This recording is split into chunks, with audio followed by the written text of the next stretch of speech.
There is one thing that loads of you guys have been moaning about on Heidi. All three of my old banger Ford Escorts together. It's a bit of reaction.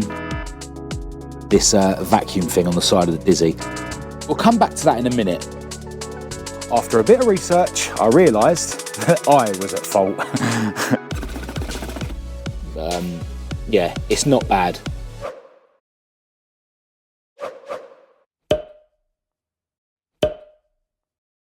Hello and welcome to this video, and welcome to a very wet and miserable England. I'm Marcus Hayes, and I am now very glad that I didn't manage to clean the undercarriage of this ST170 powered Mark 1 Escort that I like to call Esther in the last video, because I'm now driving her in these shocking conditions.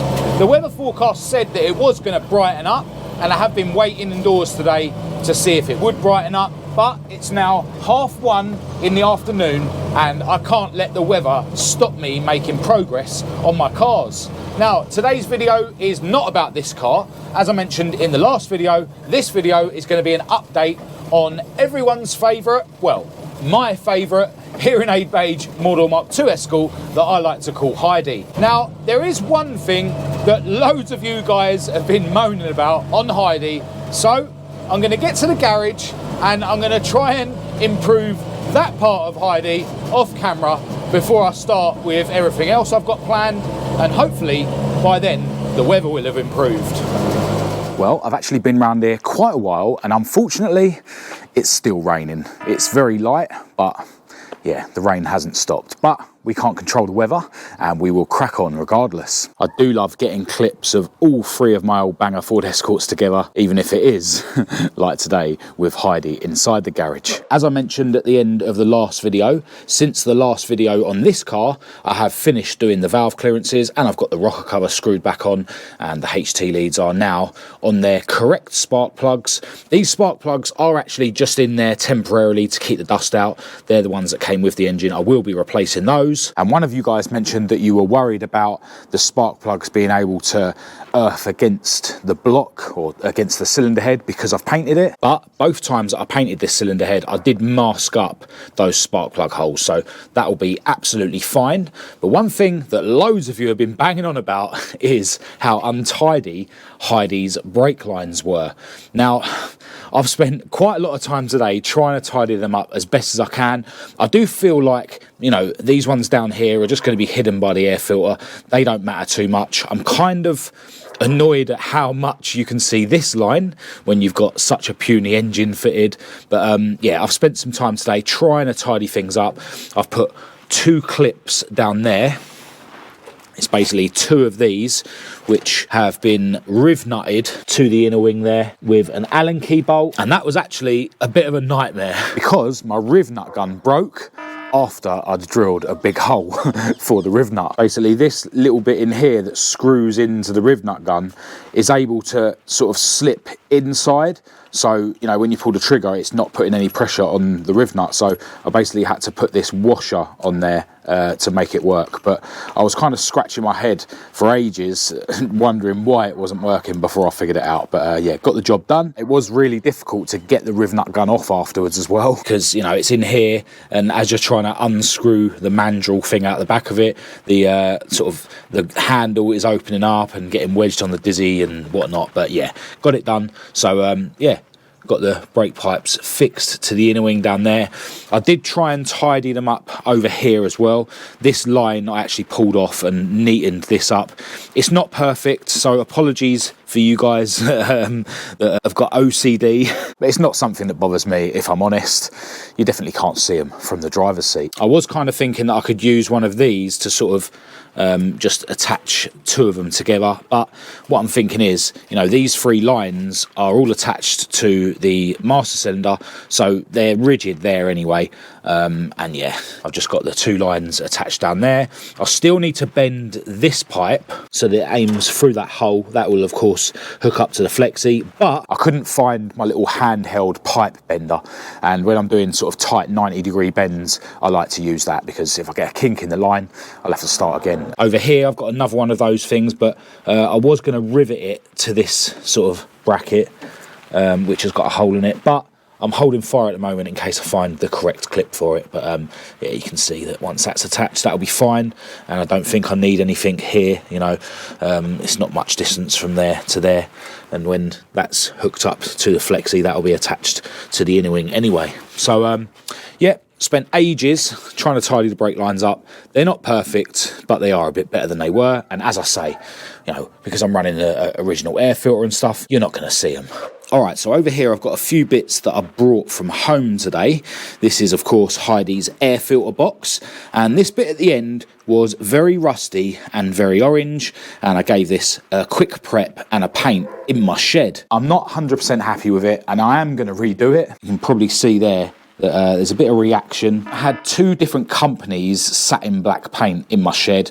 I tried the first one and it came out really matte, and then I went straight over the top with the other company's satin black, and unsurprisingly it reacted. Now I've had good results with the Kent Europe satin black paint, and I've got some of that here. I just didn't have any at home, so at some stage I will key this up and give it a coat of the Kent Europe stuff, but for now it's black rather than orange, so yeah, it's definitely looking better than it was. Over here I've got the starter motor that actually came with Heidi's engine. This was again looking very orange with a load of surface rust. I just gave it a tickle with a wire brush and a drill, then masked up this alloy bit, and yeah, hit it with a cure rust, and then hit it with some satin black paint. And this, I mean, it's not shiny, but because it's a starter motor and it's so low in the engine bay, and because it's quite a textured surface, I don't need to repaint that. That'll be absolutely fine. And over here, I've got Heidi's carb. Now, if you've been watching my videos, you'll remember that I took some bits off it, like this and this, to send to the zinc platers. But annoyingly, this bit here and this bit here were very orange, and to take them off you pretty much have to strip the carb. You know, you have to take this butterfly at the bottom to get that bit off, and yeah, you have to take the butterfly out of the top to get this off. And I've said all along that I'm determined not to completely strip this and rebuild it, so as a compromise I basically hit these bits with some wheel silver, and I think it looks fine. You know, it complements the other little bits that I got done at the zinc platers, and you know, you're not going to see most of this when the air filter box is on top. It's just that this bit here is quite visible. That's the bit that the throttle rod attaches to. So yeah, that carb is looking way better now, and yeah, really glad that I spent the time painting those little bits up and getting some of the bits zinc plated. Some of you guys were saying, you know, the gasket kits are very cheap for these cars, why don't I give it a full rebuild? Now I probably will grab one of those gasket kits, just because when I get it running, maybe this top gasket will be leaking. You know, some of the gaskets and stuff are really simple to change. I'll definitely be, you know, blowing the jets out with some carb cleaner, but I'm not stripping it to every individual component and fully rebuilding it, that's all. So now that brings me on to a couple of bits that I'm really excited to get bolted to Heidi's engine. Check these out. So here we have Heidi's exhaust manifold, which was very kindly given to me by my friend Dale, and her inlet manifold, and these have been transformed for me by the guys at Microblast Services in Windsor. I will of course leave their links in the description. Microblast Services have helped me out massively in the past with all three of my Escorts, mostly doing sandblasting and powder coating for me, but these bits have been treated to a couple of other processes that Microblast Services can carry out. The exhaust manifold has been sandblasted and coated with their Cerakote, which is a wet paint which is really heavy duty, hard wearing and heat resistant, so it's perfect for things like exhaust manifolds. And yeah, that is going to look awesome bolted to Heidi's engine. This thing was very orange when I got it, even though it was in a bit better nick than the one that I got with Heidi's engine. So yeah, loving the look of that, and with it being Cerakote, that coating should last very well. And the inlet manifold, which is looking awesome, was actually bead blasted. And bead blasting is very similar to sandblasting, but instead of blasting the parts with sand at high pressure, you're literally blasting it with these tiny glass beads. And Sam was explaining to me how there's different grades of the glass beads, you know, depending on what material you're working with and depending on, you know, what finish you want. You know, there's more abrasive stuff which will get the dirt and corrosion off more, and then the fine finer stuff leaves the surface looking a bit smoother than the more coarse stuff would.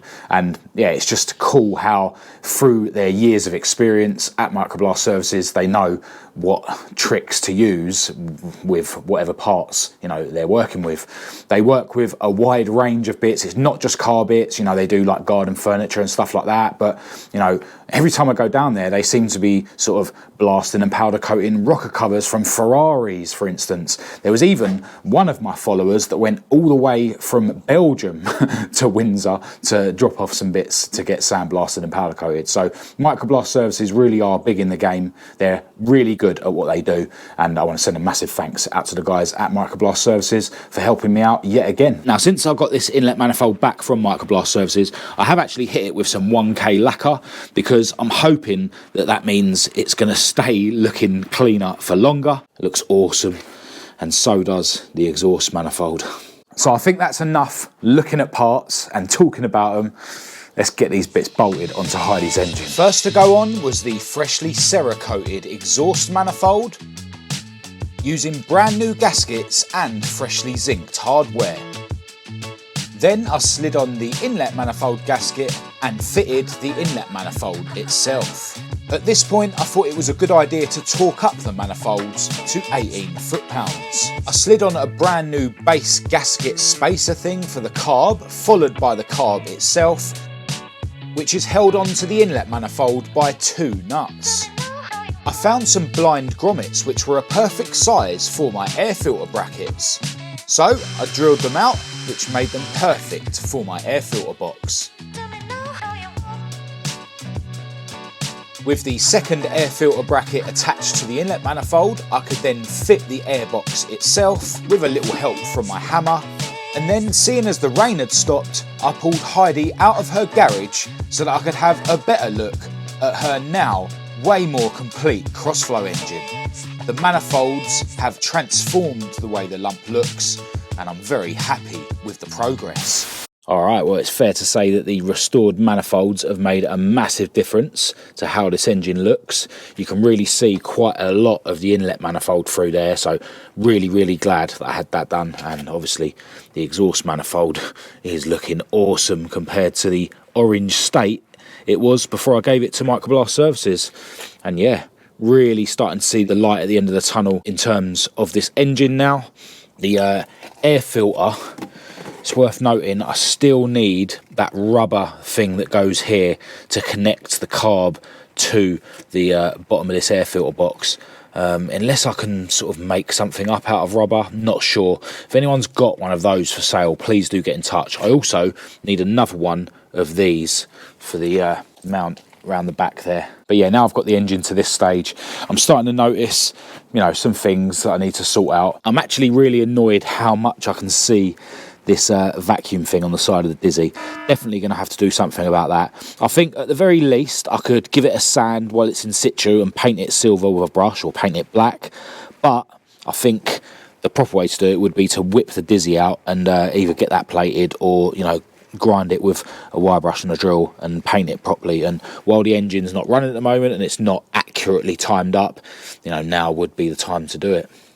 Over here, I've got a coil that was very kindly given to me by John. Massive thanks to you if you're watching. John was, of course, the guy that talked me through rebuilding the cylinder head on this thing. I've just noticed that on the side of it, it says use with a contact breaker ignition, which this still has, without a ballast resistor. And I'm not sure whether this car would have a ballast resistor as standard. Do let me know in the comments if you know. But I'm also not sure where this mounts. I'm thinking it should be under there. I can't see any holes, but I did do a lot of filler work down there when Chris Kember welded pieces into the bottom of the inner wings. So yeah, if any of you guys know where the coil should be mounted, again, do let us know in the comments. Yeah, when I look from this side, you really can see this piece here where the throttle rod attaches to, so I'm really glad that that's no longer orange. But, you know, the carb does kind of let it down. It looks even worse now against the mint inlet manifold, but you've got to draw the line somewhere. Did notice as well that these nuts don't seem to go all the way down. Now, I'm sure that these had spring washers on when I took them off, but it seems like, yeah, it could do with that spring washer being removed if that nut's going to go on properly. Maybe this brand new base gasket that I've got is a bit thicker than the original one that I took off and threw away. I don't know. Once I actually hook up the throttle cable and the linkage, then I can see whether that base gasket is too thick, because you'll be able to see if the rod is going straight to the carb or whether it's at an angle. So I think this throttle cable linkage was fitted to Maud when she ran a twin choke on a Z-Tech, and it bolts to the inlet manifold here, and those bolt holes line up, but this rod basically is too far over this way, so I can only assume that the linkage is different between a twin choke and a single choke.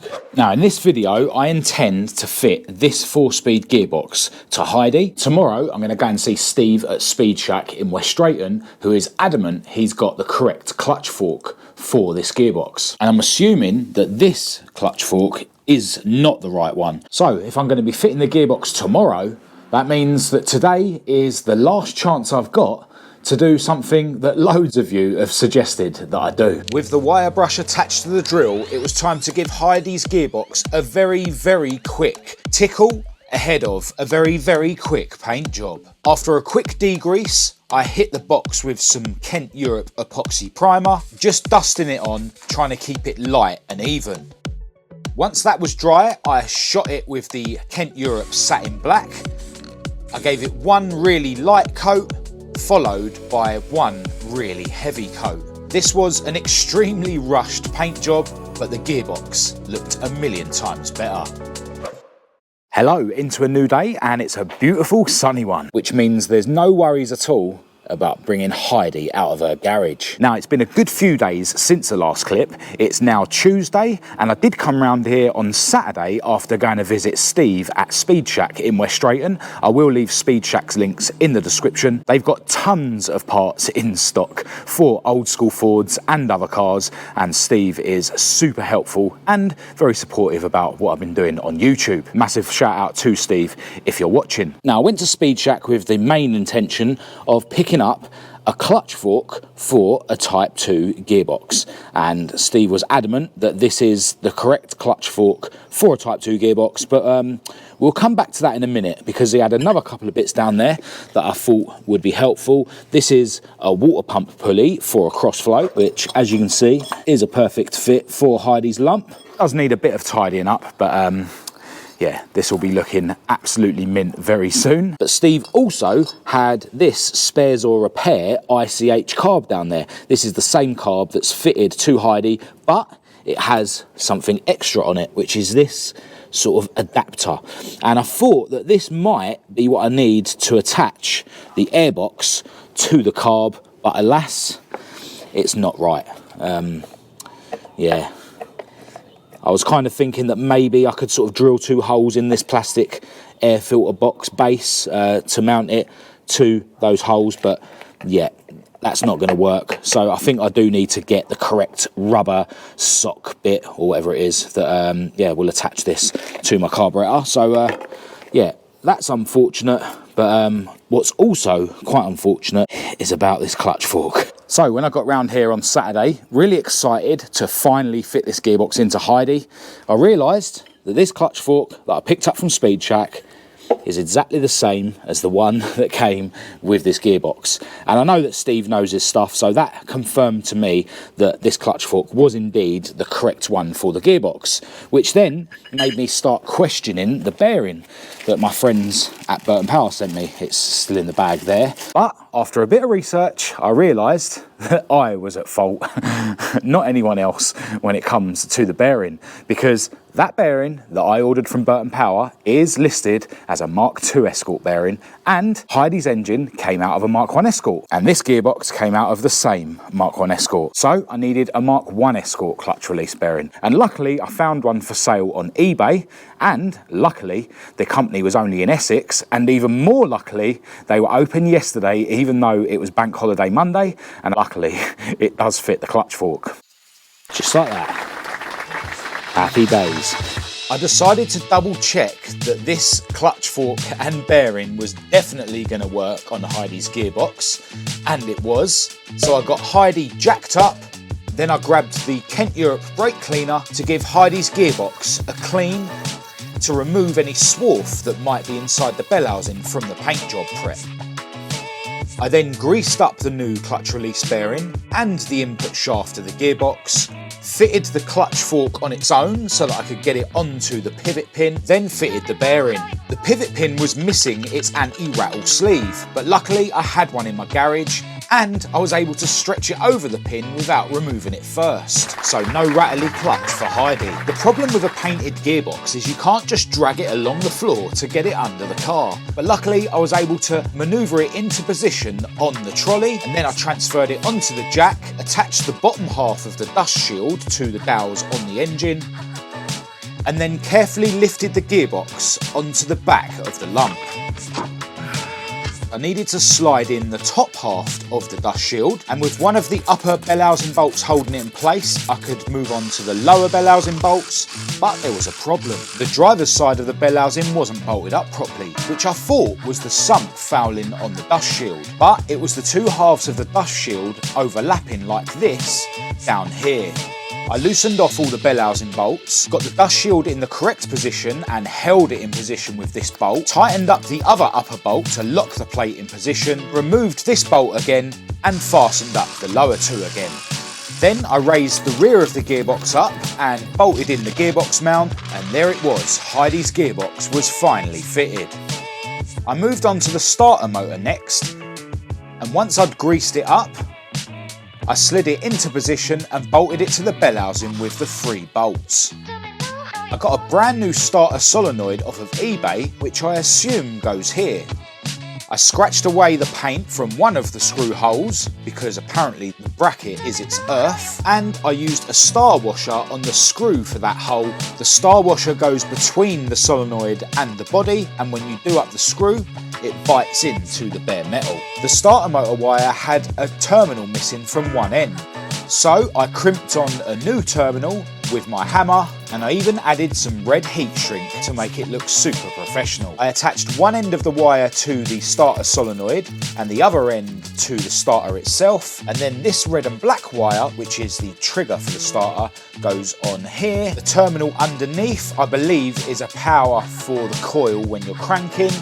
The positive battery lead goes here, and I think these are auxiliary 12 volt feeds. I had 3 spare clutch cables in my garage, but Heidi doesn't need an extended one like this, so I chose the best of the 2 short cables, but unfortunately it wouldn't go through Heidi's bulkhead. After a bit of measuring, I realised that if I butchered the cable a bit, I could get it to work. One plastic bit removed, and a thick rubber bit replaced with 2 rubber washers, and voila! And then inside the cockpit I attached the cable to the pedal with its pin and clip. The gearbox didn't come with this plastic sleeve thing, but luckily I had one in my garage, and with the cable slid into its hole on the bell housing, I could then attach the ball on the end of the inner cable to the clutch fork, like this. These 2 nuts here are for the clutch adjustment, but I can do that another day. And to be honest, I'm not actually sure if I've routed the cable correctly around the steering column.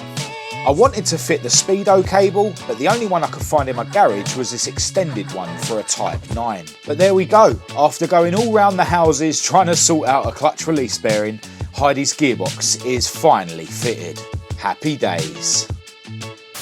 Alright, well the gearbox is in, and I've got to say I'm so glad that I actually put the effort into painting this. If I'd have left this looking rusty and horrible, you know, it's very easy to see in the engine bay. So you guys that suggested I paint the gearbox were absolutely right. Now I do need a couple more of the bell housing bolts for this setup. Annoyingly, they're Imperial, so I can't just go Toolstation and get some generic bolts. But I'm missing the top 2, which I think are a different thread than all the others, and I'm still missing this one here, which is the same thread as the 3 that I did manage to fit. But yeah, now the gearbox is in, I can think about fitting the rest of the interior in. I'm going to have the stock centre console here. I do need to chop this carpet out because I think this was an RS carpet, seeing as the gear stick hole is a bit far back. So yeah, getting the gearbox in, you know, opens up the opportunity to do that. I do need to attach the shifter to the gearbox, but I've actually got a couple of those to choose from in my garage, and they just screw in, so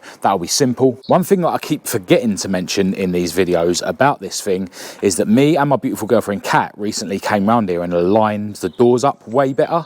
The wing isn't attached at the moment, but I've been trying to suss out the alignment of that. As I've mentioned before, these wings are going to need a lot of fettling, but they are pattern panels at the end of the day, and loads of you guys were suggesting that I start from the rear quarter because that's something that you can't adjust, and then work my way forward with the alignment, and you're absolutely right. So that's what we did. You know, we tried to line up this door a bit better, and then we moved on to this door, and for the most part it is actually quite close to being perfectly aligned. If I show you the swage lines at the bottom, hope you can see that. Yeah, it's not bad. It's not bad at all. Looking pretty good, and all the swage lines going along here are pretty much aligned. And the best bit about this is that the doors now close without me needing to shave down these pattern strikers, which I thought I might have to do because before this one actually rubbed on the door here. But yeah, they're not rubbing now. I do think that potentially this gap is a little bit too wide, and maybe, I mean, that doesn't look too wide to me, but I don't think I've got much room to move this door back. But in terms of the gap here, it does suggest that I do need to move it back slightly. So I'm probably going to have to move this door back as far as it will go without it rubbing on that striker. But there really is going to be not much room for error when I do that. But right now, they are way better in terms of the alignment. Got to send another massive thanks out to my good friend Dale, who has hooked me up with another couple of bits that I need. We've got 2 out of the 4 check strap pins and clips that I need, which of course go here, where at the moment I've got an Allen key bolt and a nut. And the other piece that he's given me is the little bracket that goes here to hold this bonnet release mechanism in place. Now obviously I do need to get these re-zinc plated silver because they're zinc plated in the yellow zinc, but that's no problem at all. To be honest, I was hoping today to dive into doing a couple more bits to do with getting this engine ready for its first fire up, but that'll have to wait for another day because I've got to get out of here soon because I've got a boxing class to get to. But yeah, there we are with Heidi. More progress has been made. Absolutely loving how this engine bay is coming together. Got to send another massive thanks out to Microblast Services for the Cerakoted manifold and the bead blasted inlet manifold. They look absolutely awesome. I really do need to pack up and get out of here and get to my boxing class, so I'm going to end this video here. Massive thanks as always to everyone who's tuned in. Do give it a thumbs up and a share on your social media if you thought this video was any good. If you didn't, feel free to give it a thumbs down. Massive thanks as always to my patrons for your ongoing support. I will leave all the links to everything in the description, along with my social media, my email address, and a link to my own website. But other than that, I'll chat to you soon.